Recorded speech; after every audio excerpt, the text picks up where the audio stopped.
Again, my name is Jenna McDonald, and I am going to be introducing today's women's panel. It's fascinating to me that we did this a year ago, and we have some new faces. I want to have everybody just take a moment just to introduce yourself and give us a little bit of a background as to what brought you here today, and then we'll start with the questions. I'm going to start right here with Kat, and then just go all the way down the line. My name is Catherine Lewis. I'm the board chair of Medical Marijuana Caregivers of Maine. I'm also the partner of an LLC, Homegrown Healthcare of Maine, with my husband. I got involved several years ago to better help my husband access his medicine, and found that there was a need for more professional people to help dispel the stigma that seems to be attached to this industry. And it's been a story ever since. Thanks. My name is Kim Printy. I'm currently the executive director for MMCM. Thank you. I've been a member since the beginning and have been on the board of directors for about 4 years now, and was the Southern Maine educational director alongside Catherine Lewis. I took a brief hiatus for the last year and a half as I helped open one of the 4 dispensaries over in New Hampshire as their master grower and their CIP production manager. But I found that I loved growing, but I loved the advocacy work that we did over here more, and I truly missed it. So I'm really excited to be back and shaping the way our laws change in our medical program in the future. My name is Jenna McDonald, and I'm the operations manager of Cannabis clinics here in Maine. We're located in many states through all the way down to Washington, D.C. We have 4 clinics running from Bedford, Auburn, Augusta, and Bangor here in Maine. What brought me to this industry many, many years ago, I have an uncle that suffered from debilitating arthritis at an early age here in Maine. We've had a program for a long time. People here in the state are extremely educated. I learned about the endocannabinoid system at an early age, but then spent some time in Florida where my head kind of got filled with the stigma and people who are less educated about the plant. So I hid the fact that I used it as a medicine for a very long time. I went through a lot of different career changes, a lot of economic instability that led me to the healthcare field, where I witnessed thousands of patients whose healthcare and quality of life was so much better using cannabis, and I didn't understand why people weren't documenting this. They weren't even talking about it in the hospitals. It was a very hush-hush thing. So when I started working with Cannabis and did thousands of interviews with different patients, and it confirms in your heart you can't stop talking about it. And that's the one thing that we need to do, is to continue to educate, reduce the stigma, and to take these patients and create that community where they feel comfortable talking about the fact that this is their choice of medicine. Hello, my name is Devon Soloniewicz, and I'm a financial advisor working in this space. I'm also working on starting the Maine chapter of Women Grow, hopefully with some other ladies here on the panel. And what brought me to this space, my mom was epileptic, and she's used marijuana for a very long time, believed in it, and that really kind of got me interested in the space. And there's a lot of financial issues going on in the industry, and I developed some ways to work with some of those things currently. So, keeping lines of communication open with vital parts and vital people, and very happy to be up here with these ladies. Thanks, Devon. My name is Marta Downing, and I work at Cannabis Docs, and we do have a really strong group of women in leadership positions, and we all, Kevin has been an incredible supporter. I came from Wall Street, the institutional side, and the primary voice there was the person with the most money was right. And that's tough. That's a tough place to be. And right now in cannabis for women, we have the opportunity to change that conversation and make it a knowledge-based and a care-based industry. But we're going to have to fight for it. And this panel is the right group. So I can't wait to hear what everybody has to say. Thank you. Thank you, Marta. My name is Helen Brown. I am an Air Force veteran. I am an activist, and I am an educator. I got started because in 2009, I moved out to Humboldt County, and I started cultivating for myself. And I started out as a trimmer, and then I eventually became the manager and the lead cultivator. And I think it's so important just to show that where I came from Massachusetts, not knowing anything, moved all the way out to Humboldt County and said, please just give me a chance. I just need an opportunity to learn. And I was given that opportunity. And that's more common than you think. If you just put yourself out there and put it to the universe and go, and all these wonderful resources we have here today, we have all these different patient organizations, you're going to be able to get involved. And what's wonderful is we're such a diverse group of women that we all have different skill sets. We have lawyers, lobbyists, doctors, educators, cultivators, so please feel free to ask us questions, and whatever you want to be in this industry, go for it. Pursue your dream. Incredible lady. How you been? Doing good. Good to see you. So hello, my name is Faith Benedetti, and I guess I've been involved in Maine's medical marijuana law since about 2007, when I received an email from the Marijuana Policy Project looking for field organizers to get a new law up and going in Maine. Previously, we had a law in 1999, but it really did not do much for patients. It allowed a small number of patients to have some plants and with a small number of conditions. People with HIV, people with cancer. So it wasn't what we have now. So this was to increase the access for patients, to make it possible for them to cultivate their own or to purchase their own from caregivers or dispensaries. So in 2009, we had a small number of people who got together, put together a citizens initiative, which was on the ballot in 2009 and passed with 59% of the vote. So if you were living in Maine at the time and you voted for that law, you are part of this story, and I want you to give yourself a round of applause. If you voted for that law in 2009. So currently, and since then, I have been a caregiver for patients. Primarily I work with women, but I have worked with lots and lots and lots of people over essentially the past decade. So it's really weird to be sitting at the far end of this panel and to feel like the oldster here.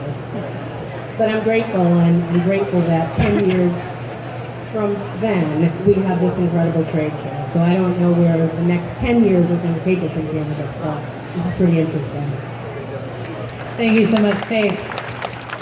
And it is something that I wanted to, earlier today somebody asked me how I got involved in this, and for those of you that don't know, I am a comedian and an edutainer known as the Vagina Lady. I usually do positive sexual health and reproduction, but do a lot of work with domestic violence, and was told that domestic violence simply means violence at home.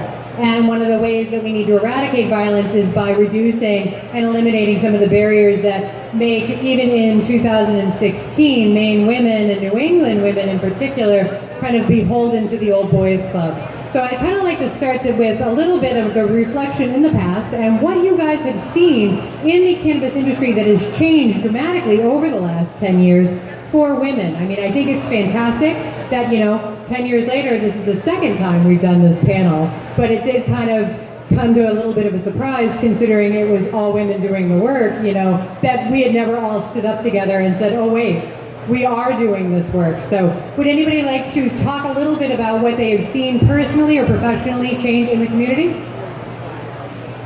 I'll just offer this very brief insight, and that is that I think in the time that I've been involved, I've seen women go from trimmers to businesswomen. I've definitely seen a dramatic change within the industry in the past decade. Women are more loud, women are more proud, we're coming out. We're getting involved in our social networks, whatever they may be. If you work in healthcare, if you're a parent, if you're a cultivator like myself, women are not afraid to talk to their friends. They're becoming less afraid to bring it up at PTA meetings. Mothers are like, I have a child who has seizures, how can I get cannabis? And with all these wonderful resources, we're better able to empower each other, and that's huge, especially women organizations like Women's Grow. I just went to the Boston chapter last week.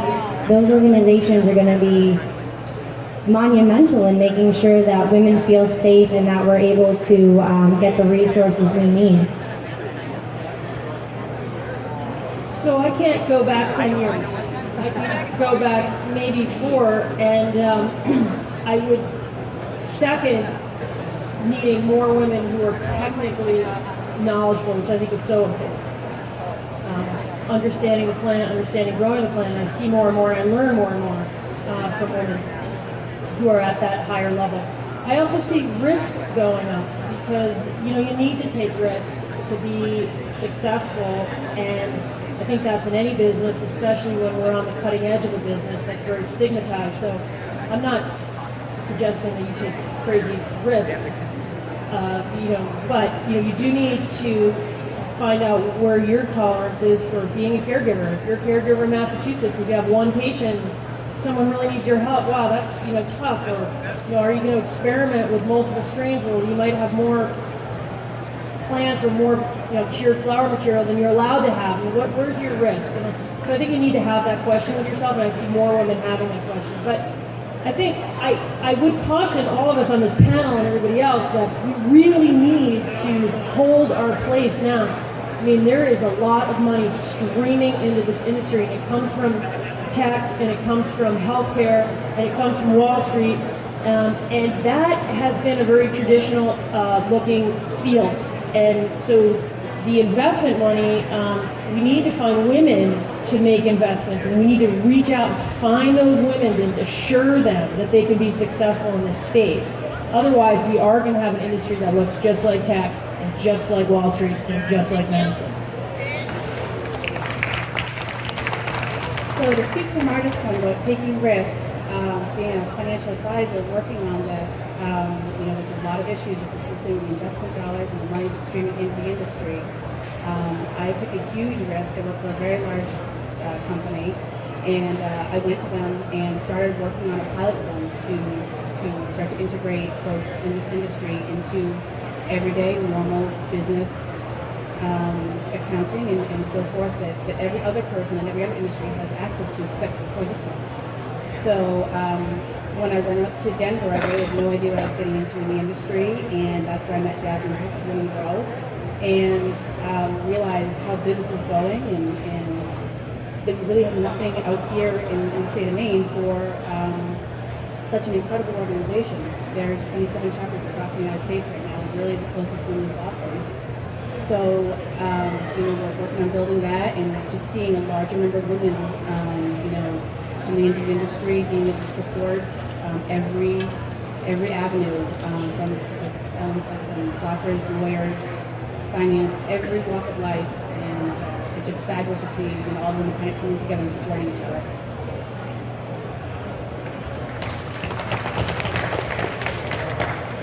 Over the past couple of years, just here in Maine, I've noticed a tremendous shift in the strength of women and being advocates and communicators and building the cannabis community.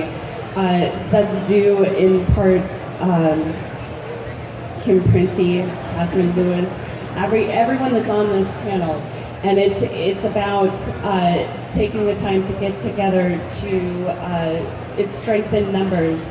And it's continuing with that communication, reaching out into our communities and forming a strong bond. A couple of years ago, it was mostly all just men on the scene, and they were the growers, and every once in a while you'd see the wives would start to step up to the plate, and they started to get involved with the business. And then it was families starting to get involved with the business. And we're seeing an overall shift, and I'm seeing a direction even more closely in this state through our dispensaries, through everyone that's involved with the caregivers, through our educators, through our advocates, all of those people coming together to make a difference.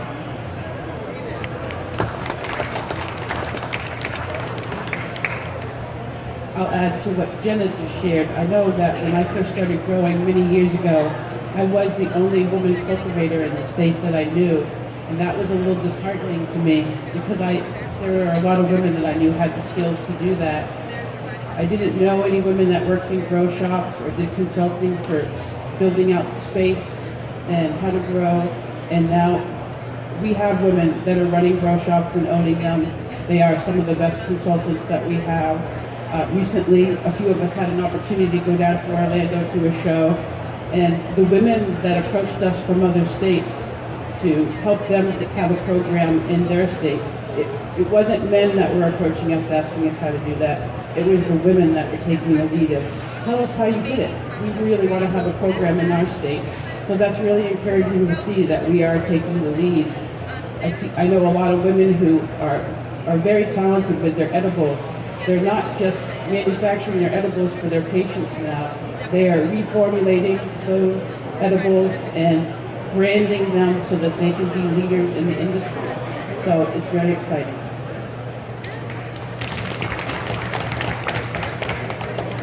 I came from a little bit different background. I came from business and financial services as an executive for a national company. So I was used to kind of bumping shoulders and elbows with the men of that industry. When I got involved in the cannabis industry here in Maine, I was very fortunate to have been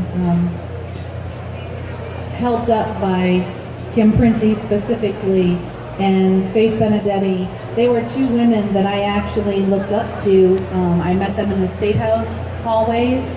I saw them out in public in the festivals, and even better, when I had gardening questions, they were there to help me. They were pros, and they had even better answers than half the men that I talked to. So I didn't really realize that here in this industry that there was a issue with the gender roles. It wasn't until actually we started going to some of the out-of-state venues that I saw the Good Old Boys Club, and that was a little bit concerning. And like Kim said, it was the women that were coming to us for advice, and we now have hope again to go and help them. But I think that Maine as a culture has always included the women. We've worked alongside of men right along. But in this industry, it's going to be very, very important for us to stand up and continue to take the lead and run with it, because the money that's coming into this industry is huge. It's more than we can fathom, and that our people, we need to take care of our families here in Maine, and the only way we're going to be able to do that is to continue to lead the parade, not follow. Thank you so much. And I'm going to just cycle back with a couple individual questions because you have such varied experiences. Alan, I'm going to actually ask you, as a veteran, can you talk a little bit about your experience, not only as being a female veteran, but also about your use and cultivation use in the community of veterans for fellow women? I'm so glad you asked that. So cultivation, that is my stance. That's where I come from. That's what I consider to be my forte. That's one of my number one passions, next to being an activist. And part of what stimulated being an activist were the way that the laws for caregivers were being written. I realized that Massachusetts, for example, we don't have a plant count. They consider a 60 supply to be 10 dry ounces. That's not enough information for me. So I do my own consulting. I work over at the Glass Jar, and I actually work with the New England Veterans Alliance, and they've been phenomenal in getting veterans connected with one another. Being a female veteran, I noticed no difference. There was no gender, there was no biases. They treated me just like one of the guys, and I worked just as hard, and that's the point, is that to show that I am a woman, I've been in the military, and it was no different.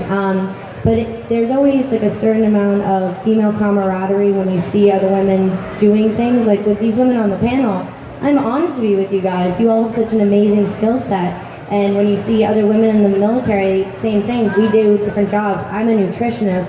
What do you do? And it's about being there and being able to be that support system for one another. As a cultivator, the number one thing I can do, the way I can give back like directly, is by growing my medicine and helping patients.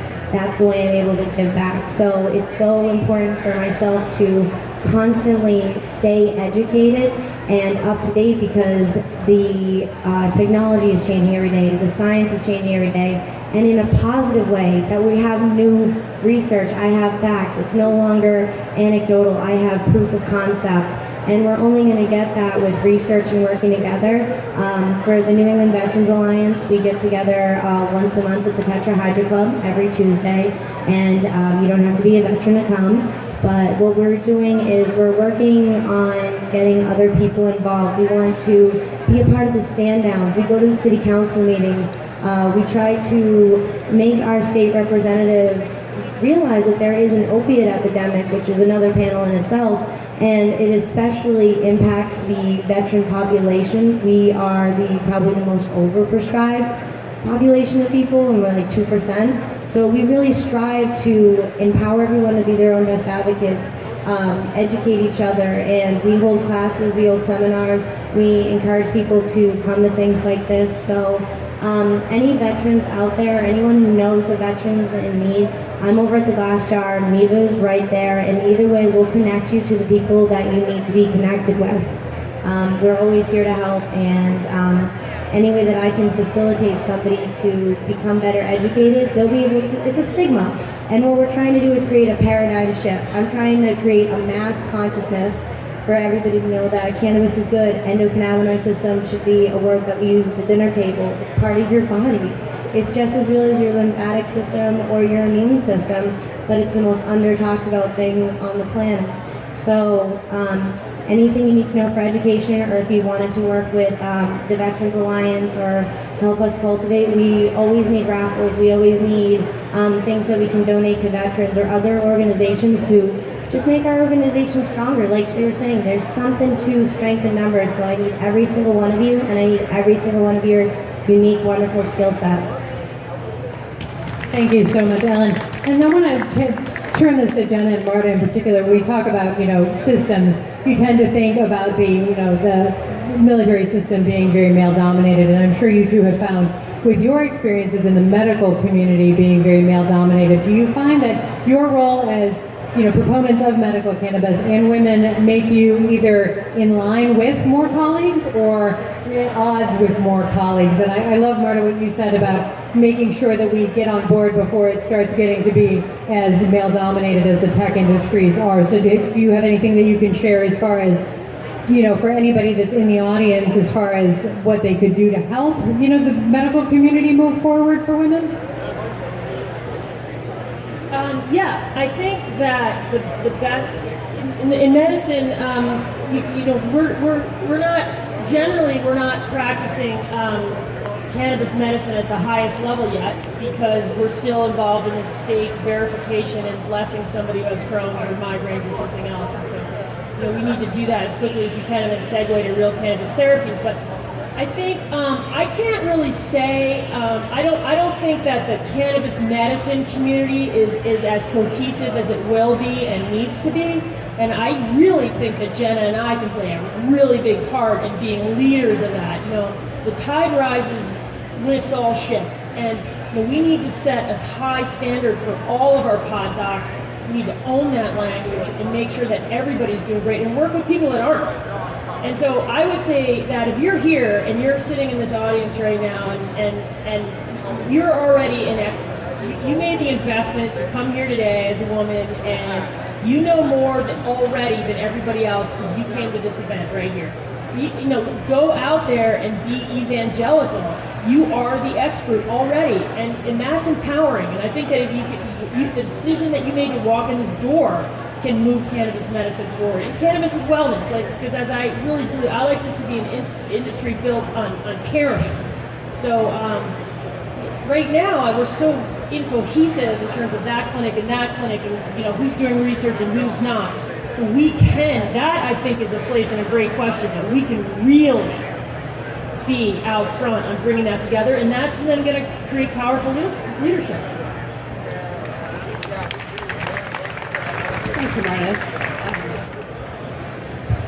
I think part of the reason why, especially here in Maine, most of the practitioners that I work with, I mean, we comprise mostly of a female staff. And part of that is it's the beginning of a budget. We've only just begun. Even though we've known about cannabis and have been using it as a medicine for 2,000 years, we're just getting to the point now where science is beginning to give us more answers.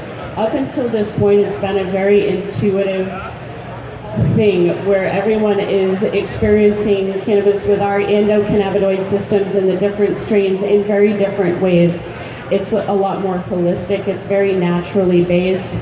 And I think women in general in the medical field are more drawn to it. I talk to more and more nurses every day and more nurse practitioners who are very interested in going forward with this. I think as women,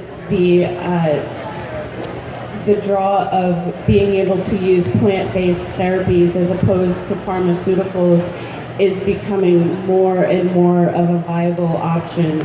We're just looking forward to when federal prohibition can come down and more research can be done and we can direct this medicine in a specialized way where it becomes the first thing that our medical providers pull out of their toolbox instead of the last. Thank you very much.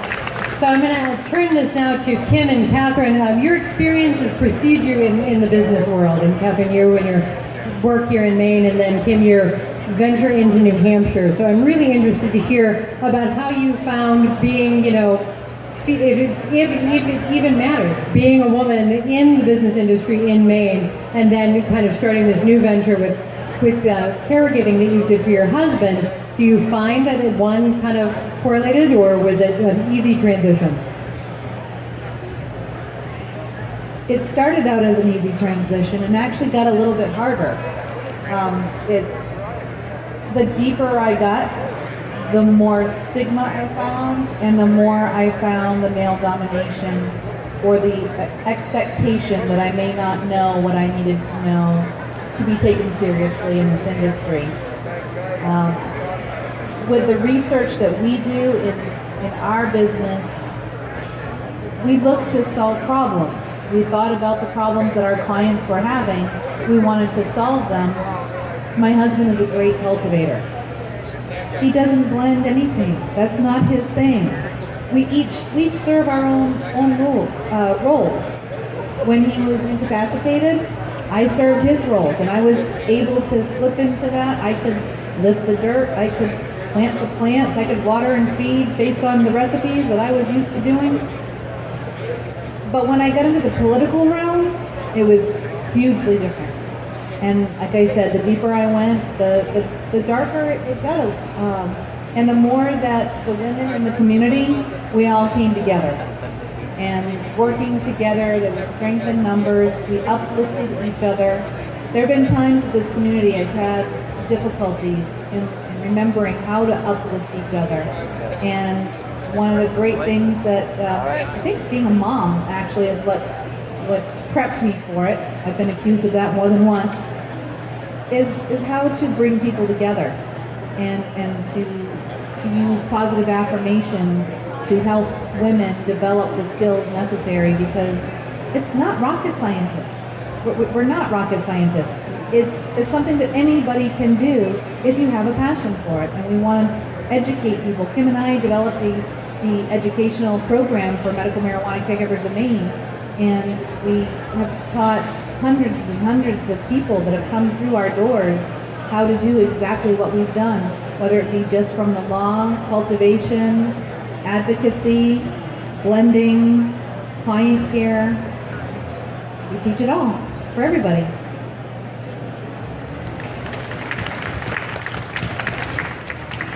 So my transition from Maine to New Hampshire, it was exciting ground. I was honored to be able to have an opportunity to go over to a state that I originated from and be able to help patients in New Hampshire.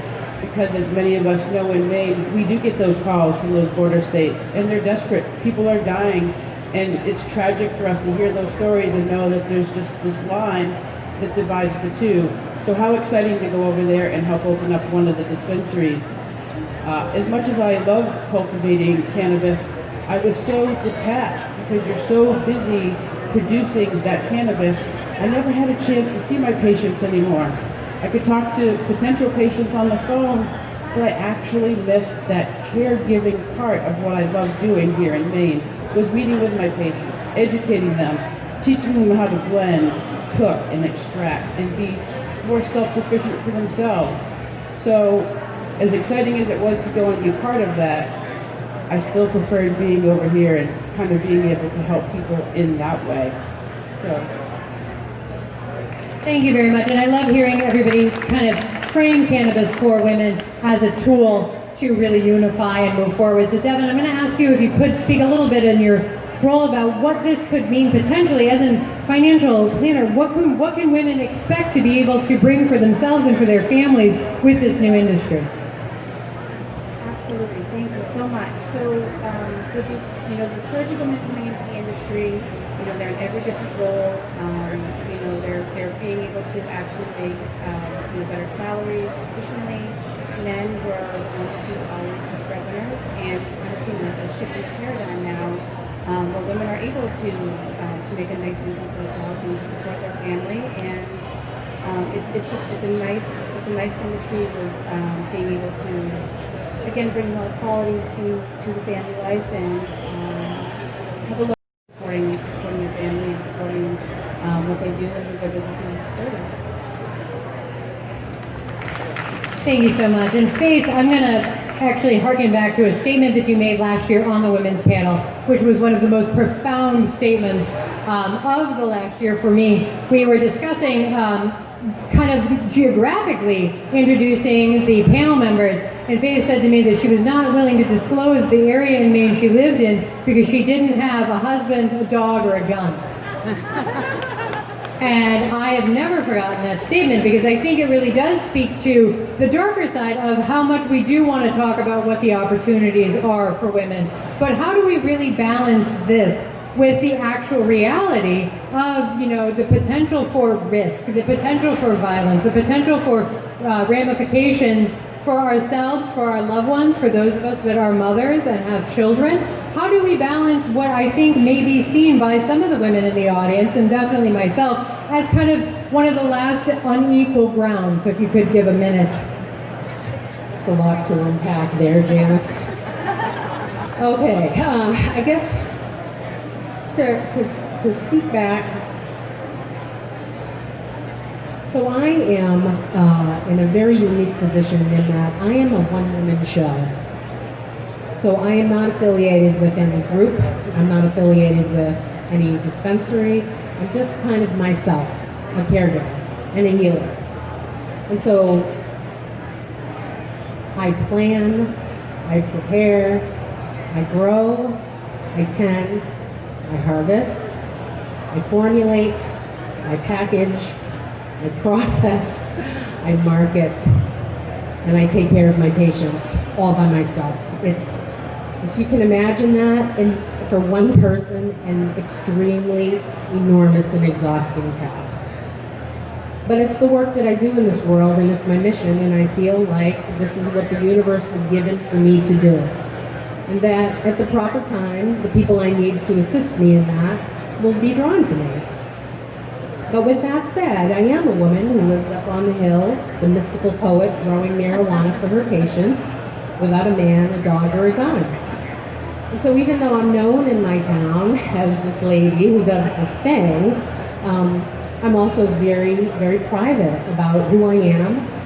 I sub sometimes in the middle school, and I'm very quiet about what it is that I do.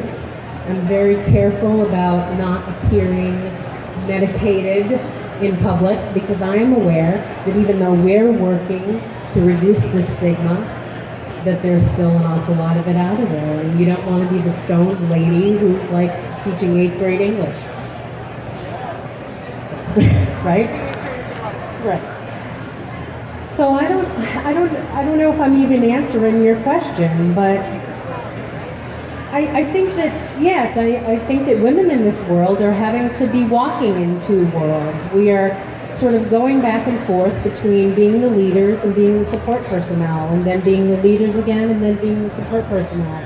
this is not a one gender thing. It's time, yes, indeed, I so agree with every woman on this panel to say that this is our moment to rise up, all women who are cannabis users or who support the use of cannabis for the people that they love. Because we are the nurturers, we are the healers, we are the medicine women of this growing tribe. But we also have to know that we're the mothers and we are leaders in our in other communities. So, blah, blah, blah, blah. Marta, I'm going to pass this over to you too. Janice, I wanted to just address one part of that as far as risk, and certainly when you won't disclose your location because you don't have a dog, a gun, or a husband, that's speaking to safety. And I have to say, Janice, I don't think you're asking the right panel this question, because this is not a women's issue or a women's question. We're affected by it, but you should ask the men's panel, what are you going to do to stop violence against women in this new industry, and how are you going to be an advocate for it? A big proponent of beat your meat, not your women, you know? Absolute harm reduction. We're all going to be living in those mystical huts on the hill pretty soon here. I want to open this up to anybody in the audience that's got some questions. So if anybody has a question for any of the women, given this wide depth of experience, all right. Think about it. I'll come back around. Yes.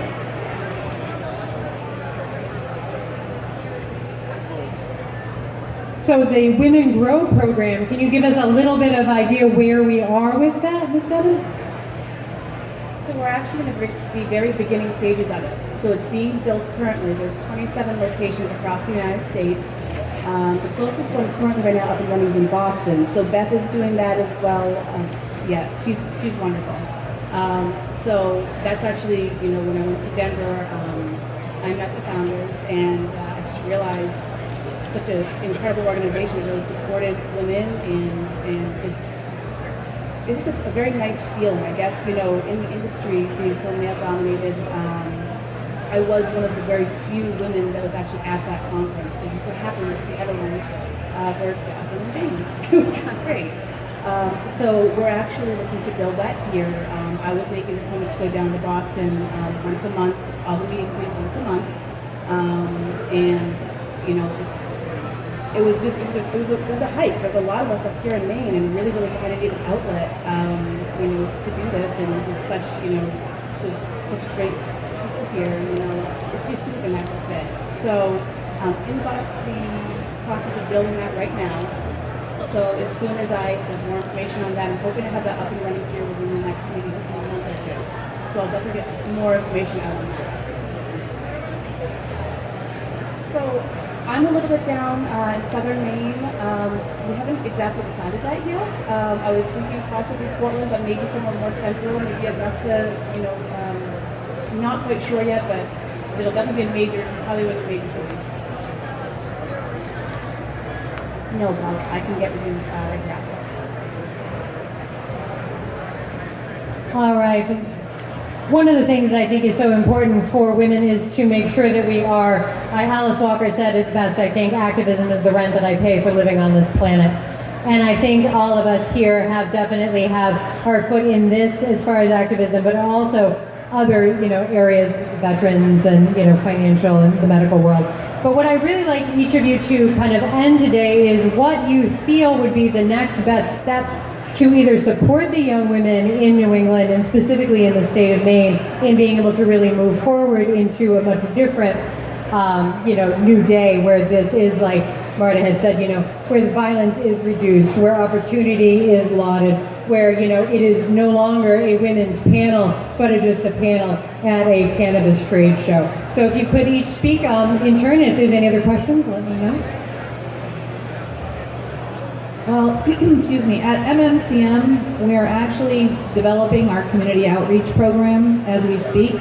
And some of the areas that we've been talking about is our veterans support, our medical support, women's support, cancer support.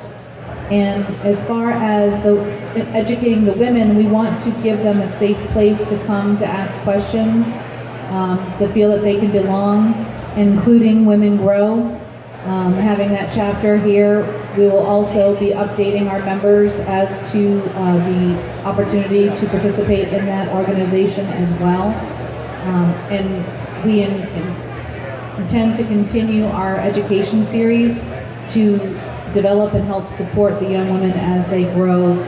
We've actually started going to the state of Maine, the State House, when they have the Women's Day, and they have the young girls coming from the different schools. So we now have a presence there at the State House to let them know how they can be advocates for this industry as well as themselves through the legislative process.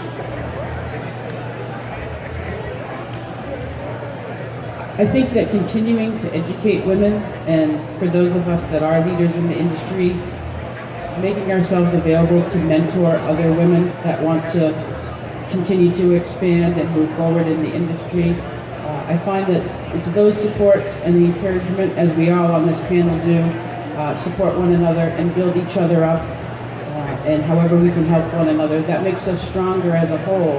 I think that's the best way that we can continue to move forward together. Marta has a quote, something about the cannabis industry being a second chance for a lot of people. This, anytime you're at the verge of something that's brand new, that's opening up, it leaves so much space for creativity. It gives everyone an opportunity, not just women, but men, to take a mental list of their strengths and their weaknesses, and to be able to find a place within the community. You need to be honest with yourself about what you have to offer, and to take a look at what's available and how to mold that into either what already exists, or you're going to take the step to become an entrepreneur and to find a way to do it yourself. And I'd just like to give the advice to anyone who is looking to get into the cannabis industry that is not there already, to align yourselves with people that have a really good reputation, and don't just say it, but they walk the walk and they follow through with what they have to say. You know, when Cannacare first started, we were self-funded, and it was a lot of trust in a lot of people that I didn't know.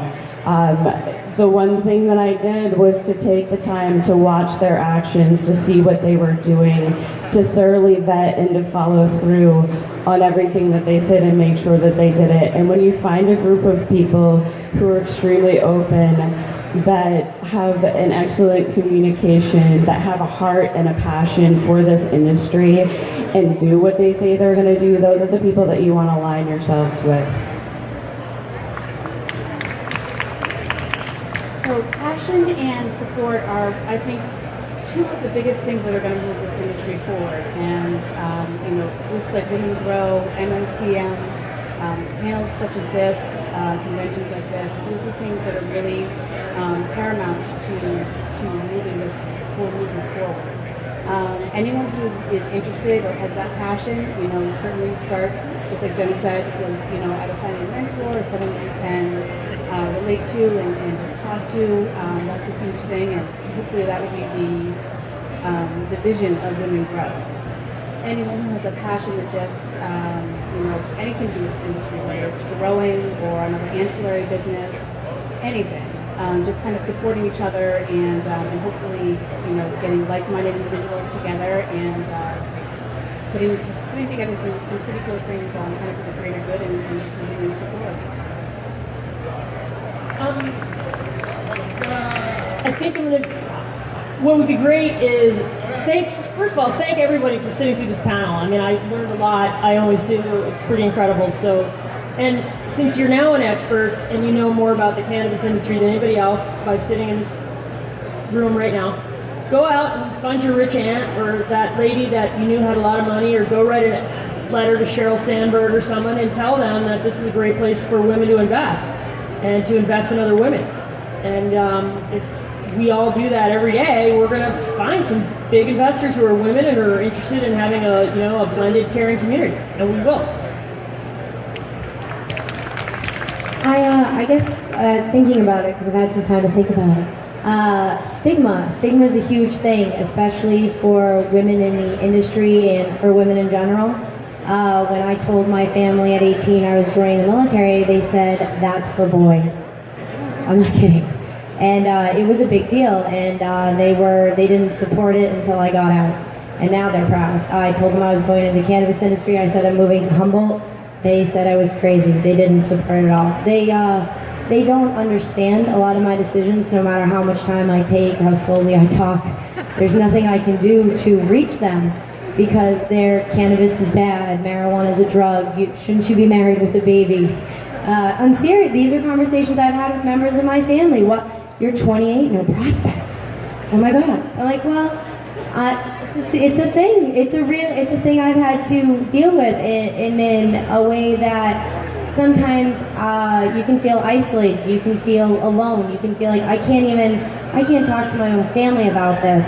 But I found that literally these women on the panel, when I get nervous about putting together a convention or public speaking, I'll go over to Marta, I'll go talk to one of these ladies, I'll be like, you ready? They'll be like, we're ready. We understand what you're going through. We understand that. It's not as easy as saying, I want to be a cannabis activist because everyone's going to be behind you. You're going to say, I want to be a cannabis activist, and you're going to reach opposition. I just want to inform you that's going to happen. This is the easiest thing I do. I do a lot of public speaking. I do a lot of activism. I don't fake the funk. Nobody up here fakes the funk. We're here because we love what we do. We're here because we're passionate about what we do. And we're here because if it was still Schedule I substance, I would still be doing it. I am not wrong. And I know that these women are not wrong. And we're going to make sure that it is accessible to everyone, the information is accessible to everyone. And by coming here and getting yourself educated, by coming to we all teach classes, we're all willing to help you find resources. That's what you need, because you need to arm yourself with information. Education, information transcends people because you can't argue with statistics, you can't argue with the facts, you can't argue with science. Endocannabinoid system, I have enough research on that, but I bet you dollars to donuts that the majority of people you talk to have no idea what that means. So it's going to be crucial that you go CB1, CB2 receptor. Those city council meetings, I tell you what, I've been there, they got no idea. They don't know cotyledons from trichomes. They don't. And you're going to go up there and you're going to be able to argue a good plant count. You're going to be able to talk about why women who are pregnant shouldn't have to worry about DSS coming in their lives if they're medicating with cannabis appropriately for what it is they need. That's a medical condition. And together we're going to break these stigmas of what a woman should be. A woman should be anything she wants. A man should be anything they want.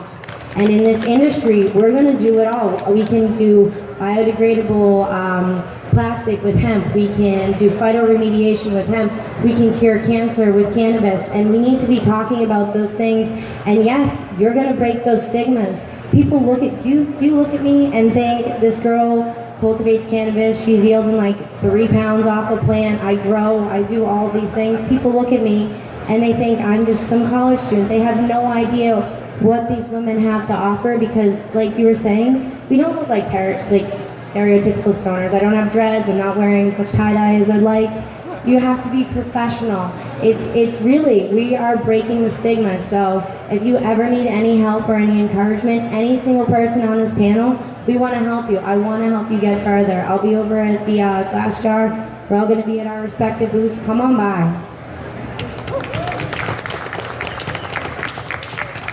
All these incredible women. I've been using cannabis since I was 13 years old. So that would be 38 years now. And I have always felt okay about it, but I've understood that the larger world has perceived me as a criminal still. So what I want to say is, if you are a woman, and especially if you are a mother, and you are able to embrace your cannabis use and to treat your family with cannabis, then we are not going to have any more stigma because we're going to raise up the next generation of young people who look to cannabis as a first-line treatment for many, many conditions. So here we go. I have a quote in my office that says, the women of the world will all come together one day and weave a web that will destroy the forces that bury our children. And I definitely feel that every day, but more often when I am in the presence of you ladies. Thank you very much. Please take a minute to thank your female caregivers and cultivators. And we will be back with a legislative panel in a bit.